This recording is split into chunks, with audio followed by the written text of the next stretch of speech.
When the contractor handed me the keys to the new lake house I'd built, my mother-in-law smiled at me across the granite island and said, "Honey, we already moved the kids' bedroom set into what was supposed to be your office. We figured you wouldn't mind sleeping in the basement guest room. It only makes sense, since this is really going to be our family's home." My husband stood beside her, arms crossed, and slid a manila envelope across the counter toward me. "Divorce papers," he said. "I want the house. My lawyer says I'm entitled to it. Just sign and we can keep the civil." I looked down at the envelope, then up at the two of them, and I started laughing. Not a polite laugh. A real one. The kind that comes from your stomach when something has been building for 2 years and finally, the punchline lands. My husband's face went white. He had no idea what he'd just walked into, so let me back up. My name is Hollis. I'm 31. I work as a commercial real estate broker in a mid-sized city in North Carolina, and the man I married 4 years ago was named Cole. Cole owned a small craft brewery downtown that he'd inherited from an uncle. He liked to tell people at parties that he was in the beverage industry, which always made me wince, because what he actually was 40 grand in the red on a business that hemorrhaged money every quarter. I didn't know how bad it was when I married him. I knew he was cagey about finances. I knew he didn't like sharing bank statements. He told me once with this earnest look, "Babe, my income's complicated because of the business. Trust me, it evens out." I trusted him. I was 27 and I thought love meant not asking too many questions. We rented a little craftsman bungalow in a neighborhood near the brewery for the first 3 years. I paid the rent. I paid the utilities. I bought the groceries. Cole would chip in for date nights and the occasional weekend trip, and he'd act like he was being generous when he covered a brunch tab. His parents lived 20 minutes away in a development of beige houses that all looked the same, and his older sister and her husband lived 3 streets down from his parents with their 2 kids. The whole family treated proximity like an obligation. They wanted Sunday dinners. They wanted holiday breakfasts. They wanted us at every birthday, every christening, every last minute. "We're just grilling, come on over" text that arrived at 4:30 on a Saturday. His sister was the worst of it. She was 34, a stay-at-home mom by choice, and she developed this habit of stopping by our house on weekday evenings with the kids in tow. She lived a 15-minute drive from us. There was no stopping by. It was a planned visit that she just refused to call a planned visit because then she'd have to bring something or, God forbid, ask if it was a good time. She'd let herself in with the spare key Cole had given her without telling me, and by the time I got home from showing properties at 6:30, she'd be on my couch with her kids watching cartoons and asking what was for dinner. I told Cole the first time. I said, "Dave, I don't mind your sister coming over, but she needs to ask, and she needs to feed her own kids." He laughed at me. He actually laughed. "Hollis, come on, she's family. You're being weird about this." I let it go because I was 28 and I still thought picking my battles was the same thing as being a good wife. 3 months later, his sister was eating dinner at our house 4 nights a week, sometimes 5. She'd sit at my kitchen table and complain that the chicken was dry or that I'd used too much garlic, or that she'd been hoping for something other than pasta because her husband was on a low-carb thing now and she was supporting him. She wasn't paying for any of it. Her husband was an electrician who made decent money. They had no excuse. She just liked free food cooked by someone else. The mother-in-law was a different problem. She was sweet to my face and corrosive behind my back. I'd hear about it from Cole's cousins at family events. "Your Mel was telling Aunt Diane that you don't keep the house clean enough." "Your Mel said she's worried Cole isn't eating enough vegetables since he married you." Little drips. Always little drips. Never anything you could confront her on because she'd widen her eyes and say, "Oh, sweetheart, that's such a misunderstanding. I would never." And Cole would always take her side. "Mom didn't mean it like that, Hollis. You're being sensitive." I started keeping a log on my phone.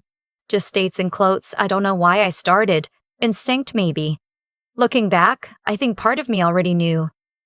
Then, last spring, my dad got sick. He'd been a widower for 6 years, since my mom died of an aneurysm when I was 25, and he was the only family I had left besides my older brother, Wes. Wes is a corporate attorney.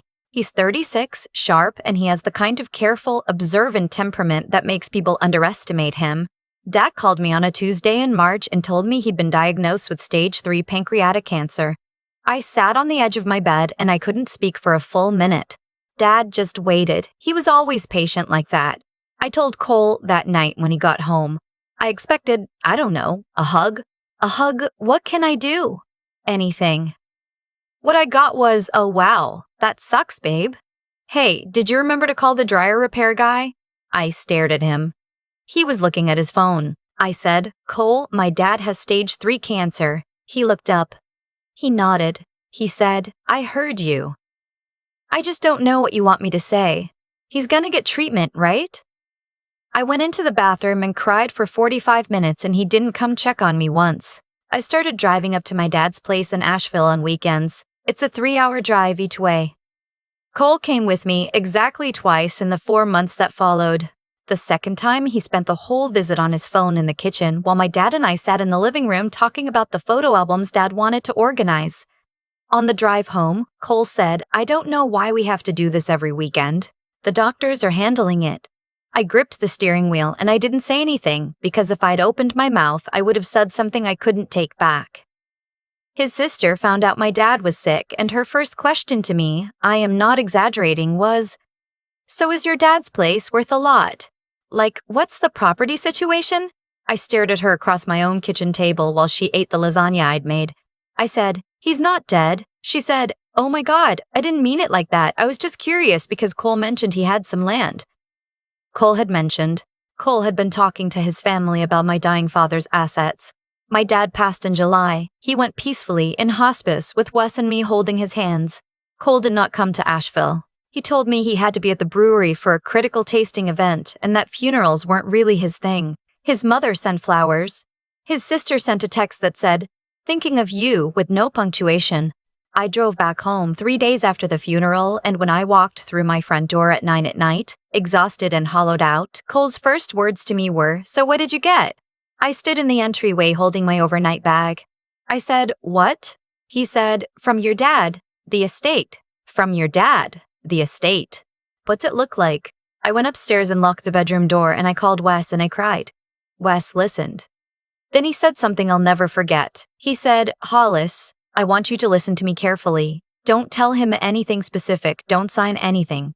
And don't make any decisions until you and I sit down together. Can you do that for me? I said yes. He said, good. I think we need to talk about Cole. What Wes told me over the next 2 weeks changed my life. He'd been quietly looking into Cole for almost a year, ever since I'd let slip at Thanksgiving that Cole still hadn't shown me a tax return for the brewery. Wes hadn't told me because he didn't want to upset me without proof. But he had proof now. Cole had been having an affair for 14 months with a woman who worked at one of the bars that bought his beer. Wes had her name, her address, photos, the whole file. The brewery was $60,000 in debt, and Cole had been taking out personal loans against the business equipment. He'd also, and this is the part that made me physically nauseous, been telling his family that I was controlling with money and that as soon as my father passed, he was going to finally have some breathing room. His sister had told her husband, who'd told a guy at the bar, who happened to be one of Wes's college roommates. That's how things travel in mid-sized cities. Then Wes told me about the inheritance. Dad had left me the Asheville house, a piece of mountain land my grandfather had bought in the 1950s that had appreciated wildly, a brokerage account, and a life insurance payout. The total was just over $3.8 million. Wes was the executor. He'd already, on Dad's instructions, set up an irrevocable trust structure during the last weeks of Dad's life. Everything was held in trust under my name only. Not joint, not marital. Trust assets, separate property with Wes as co-trustee until I requested otherwise. Dad had known. Dad had figured Cole out before I did. I sat with all of this for about a week. I didn't sleep much. I lost 6 pounds. And then I made a decision. I was going to let Cole hang himself.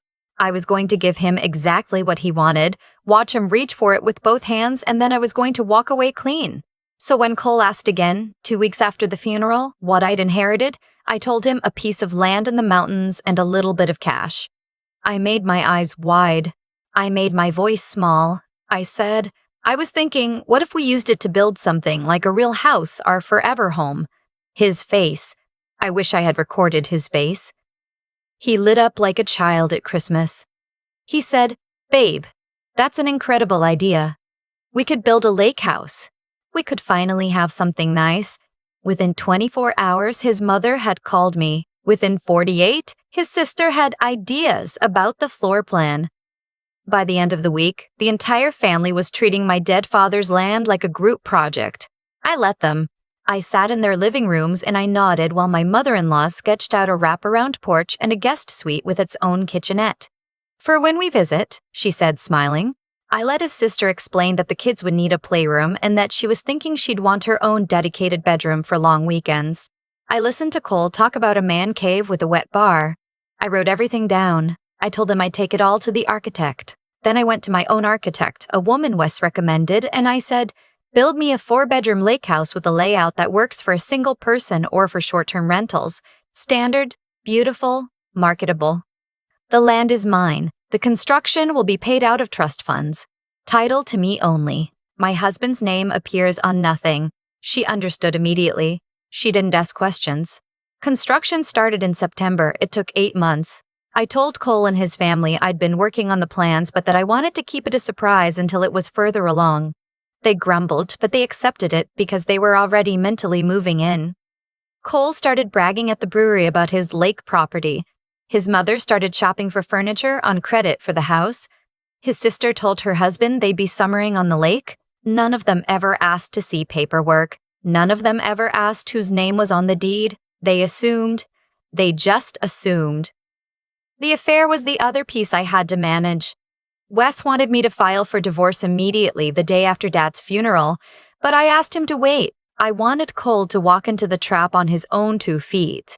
I wanted his family in the trap with him. I wanted, if I'm being completely honest, for them to feel exactly 1/10 of what I'd felt sitting in my bathroom the night I told my husband my father was dying.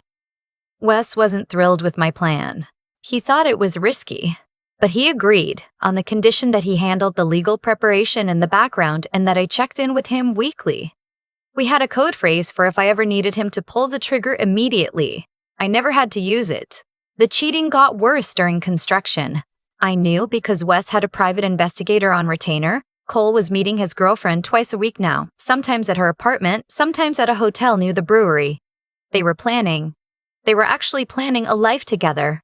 The PI got audio of Cole telling her, once Hollis signs the place over to me in the divorce, you and I can move in. The wife thinks it's our house, but it's gonna be mine. North Carolina's an equitable distribution state. My mom's friend, who's a paralegal, said I'd get the house easy. His mom's friend, who was a paralegal. I cannot tell you how hard I laughed when Wes played me that audio. A paralegal. He was building his entire future on the legal advice of his mother's friend, who was a paralegal. The furniture started arriving at the lake house in April, 2 weeks before the final walkthrough. Cole and his sister had been shopping for months. A sectional that cost $11,000. A dining room table that seated 12. Bedroom sets for every room. A wine fridge, a pool table for the basement. They'd financed almost all of it on store credit and a personal loan Cole had taken out against the brewery equipment.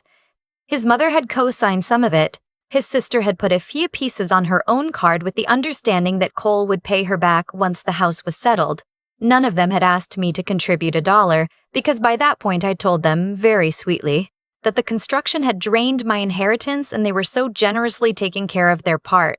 They'd agreed almost smugly. They thought they were getting a deal. The day of the walkthrough, I drove out to the lake with Cole. His mother and his sister were already there. They'd let themselves in with a key Cole had taken from the contractor's lockbox without my knowledge. I should have been angrier than I was. Instead, I felt this strange calm. The kind you get when something you've been waiting for is finally about to happen. The contractor met us at the door. He handed me the keys. He said, "Congratulations, Hollis, it's all yours." I noticed Cole's face flicker at the word yours. His mother didn't catch it. Neither did his sister. They were too busy walking me through the changes they'd made to my house. That's when his mother made the basement comment. The "we figured you wouldn't mind sleeping in the basement guest room" comment. And Cole pulled out the manila envelope. And I started laughing. I laughed for a long time, long enough that all 3 of them stopped smiling. My mother-in-law put her hand on my arm and said, "Honey, are you okay? Did you understand what we said?" I wiped my eyes. I said, "I understood perfectly." I just want to make sure I have this right. You moved furniture into my house without asking. You told me I'd be sleeping in the basement of my own home, and my husband is handing me divorce papers so he can take possession of the house in the property division. Did I get all that? My sister-in-law's smile flickered. She said, Your house? Hollis, this is Cole's house. We all paid for the furniture. I looked at her. I said, You financed the furniture. There's a difference. And no, sweetheart, this is not Cole's house. Cole is not on the deed. Cole has never been on the deed. The land was inherited from my father and held in a trust under my name.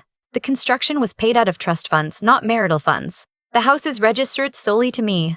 Under North Carolina law, inherited property held in trust is separate property. It's not part of any marital estate. None of it is divisible in a divorce. I watched my mother-in-law's mouth open and close. Cole said very slowly, What the f are you talking about?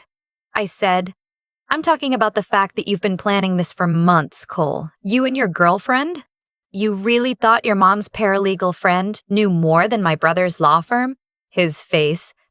Oh, his face. He went from white to red to white again. His mother actually grabbed the kitchen island for support. His sister said, What girlfriend? And Cole said way too fast, There's no girlfriend, she's lying. Which is when Wes walked through the front door. Wes had been waiting in his car. We planned it that way. He had a folder, he set it on the granite island, and he opened it. Photos. Hotel receipts. A transcription of the audio. A copy of the deed showing the house in my name only. A copy of the trust documents. The PI's full report. He looked at Cole and he said, I'm Hollis's brother. I'm also her attorney. We've already filed for divorce on grounds of adultery, which in this state, with documented evidence, gives my sister significant leverage in any settlement discussions. Not that there's much to settle. The house is hers. The trust is hers. Your brewery is yours, along with the $60,000 in debt you've been hiding from her. We'll be requesting reimbursement of approximately $14,000 in marital funds you spent on your girlfriend over the past 14 months, including the hotel stays and the diamond bracelet you bought her in February. My sister-in-law turned to Cole. She said, Diamond bracelet? Cole said nothing. My mother-in-law sat down heavily on a bar stool. She said, Cole, what is happening? My sister-in-law was doing the math out loud now, in this rising voice. The furniture. The sectional, the dining table. I put $8,000 on my card. You said you'd pay me back when the house was finalized. You said. Cole said, It's fine, I'll figure it out. I said very calmly, Cole, you make about $30,000 a year from the brewery before that service. You're going to figure out $8,000 for your sister, plus the $11,000 for the sectional, plus the $6,000 for the bedroom sets, plus the dining table, plus all the rest of it, plus your $60,000 in business debt, plus the divorce settlement, since I'll be claiming alimony reimbursement for the years I supported your business. My sister-in-law made a sound I'd never heard a grown woman make. It was somewhere between a wail and a laugh. She turned on her mother. She said, You told me his business was doing fine. You told me he was going to help with the kids' college fund. My mother-in-law said, I thought he, Cole. You told me. Cole was looking at the floor. He said, It's been a rough couple years. His mother said, A rough couple years. I co-signed a furniture loan based on a rough couple years. I let them have that moment. I really did. I just stood there next to Wes and I watched a family that had been treating me like an inconvenience for 4 years start eating itself in real time. And then, and I swear to you this is exactly how it happened, my father-in-law walked in. I'd forgotten he was even coming. He'd driven separately because he'd had a doctor's appointment that morning. He was a quiet man, 68 years old, retired postal worker, the kind of guy who said maybe 10 words at any given family dinner. He walked into the kitchen, looked around at the scene and said, What's going on? My mother-in-law started talking very fast. He held up a hand. He said, Hollis, what's going on? I told him, the short version. The house, the trust, the affair, the divorce. He listened without interrupting. When I was done, he was quiet for a long moment. Then he turned to my mother-in-law and he said, I want a divorce too. She said, What? He said, I've wanted one for 15 years. I should have done it when the kids moved out. I'm done. And he turned around and walked back out of the house. I am not making this up. I am not embellishing. The man walked into a kitchen, took stock of the situation in about 90 seconds, and decided his entire marriage was over. My mother-in-law screamed his name and ran after him. My sister-in-law sat down on one of the bar stools and put her head in her hands. Cole stood there in my kitchen, in the house he'd planned to take from me, holding divorce papers I'd already filed against him, and he had nothing to say. Wes touched my elbow. He said, "Time to go." I picked up the keys from the counter. I left them all standing there. The next 6 months were the cleanest months of my life. Cole's girlfriend dropped him within 3 weeks of finding out he wasn't getting the house and was, in fact, hugely in debt. The brewery went under by October. He moved back in with his mother, which, given that his father had actually followed through on the divorce and moved to a condo in Wilmington, was a smaller and tenser house than it used to be. His sister and her husband stopped speaking to him after the lawsuit she filed to recover the $8,000 in furniture charges. My mother-in-law tried to call me twice. I let it go to voicemail both times. I rented out the lake house. I'd planned this from the beginning. It's a beautiful 4-bedroom on a quiet stretch of water, walking distance to a state park, and within a month of listing it on a vacation rental site, I had it booked solid through the summer.